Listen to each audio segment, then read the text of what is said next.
नमस्कार मु वास्तुविद पवित्र महाण वास्तुशास्त्र मत आप घर निर्माण करने समय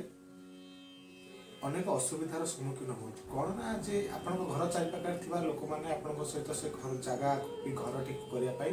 आपन को कलह करती से जगह किसी नाना प्रकार असुविधा सम्मुखीन होता है जो कि आप घर निर्माण करें से वास्तुशास्त्र मत तार गोटे छोट उपचार अच्छी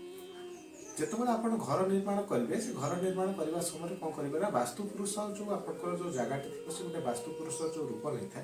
आप कौन भी जगह वास्तुपुरुष कौन भी जगह आप गोटे धला कागज नाली अक्षर से जो लोक मैंने चारिपाख से जगार चारिपाखे रुहति जो मैंने कलह सृष्टि करेंगे आप भावुं ना को लिखिदेकि गोटे एक हाथ गभीरता करके वास्तुपुरुष कौन जगह आप पोति दिखाँ पोति देकी गोटे गोड़ी थी दिखाँ से जो एक हाथ गभीरता करके रखिए से गातटी को बुझी दिखाँ जेपरिक से गातर जो कागजटी पोतिले कौन समय से आपंकर डिस्टर्ब न हो से कौन लोक जब न लगे सेटा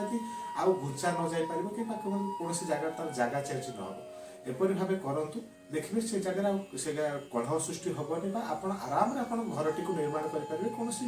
असुविधा सम्मुखीन हे जहाँ से सहित कलह करने चाहते हैं कलह करेंगे एभली उपचार करूँ देखिए आप घर टी आप संपूर्ण भाव या कौन असुविधा सम्मुखीन करते निहत यार उपचार पाई रोचे नमस्कार।